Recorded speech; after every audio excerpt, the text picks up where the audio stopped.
Jai Shri Ram, Jai Jai Shri Ram. Sri Krishna Devaraya's father's name was Rayalu, Rayalu, who wanted to recruit somebody as an advisor, a minister. So he thought of a simple plan. On a slate, I believe, he drew a straight line and gave it to his men to find out if anyone could shorten it without erasing that line. Without erasing that line, it had to be shortened. So this slate was taken around in the public, and that was an interesting, puzzling question, isn't it? Without erasing that line, it should be shortened. Chinnaga cheyali. So finally, I believe Timmarusu, a young man, took the slate and drew a longer line besides the existing line. Thus, the first line became shorter and he was selected. He became the Prime Minister finally of Krishna Devaraya. So, very simple. When you are dealing with your enemy, or if you want to improve on something, you don't have to destroy it. You just have to create something so magnificent that the other things will pale into insignificance. Unfortunately, Christianity and Islam, throughout history, they have been going around destroying temples. You see, in India, that's what they have done.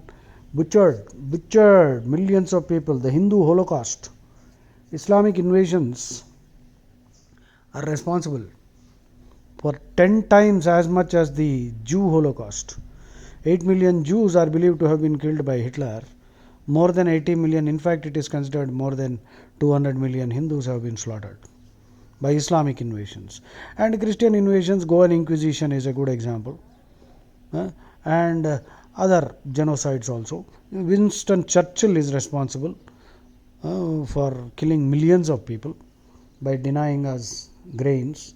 So during the 200 years of rule, the British East India Company was responsible for many genocides of Hindus, because in their opinion Hindus are good for nothing, they are infidels, they deserve to go to eternal hell anyway.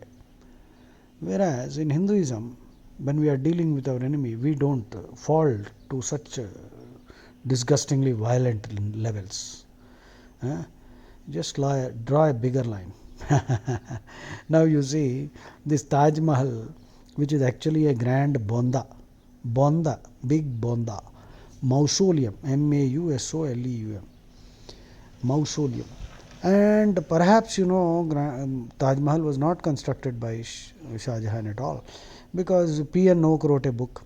There are some 22 rooms which have been sealed in the basement, and it is believed that Shivlingams are there, and it is also said that this could be Tejo Mahalayam. That is what the research is indicating, but the government of India has sealed those rooms. So I do not know why they don't want to open up the rooms. They should open up the rooms and allow media inside, and we will know what exactly is the truth of this Taj Mahal. It was not a Mahal at all. It was not constructed by Shah Jahan at all. Historical records are not there to show that Shah Jahan constructed it. Perhaps it was actually owned by perhaps Man Singh owned it, and so this is what history is trying to say.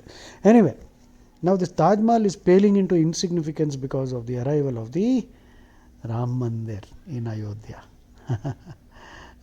So the Ram Mandir is the bigger line beside the smaller line that is Taj Mahal.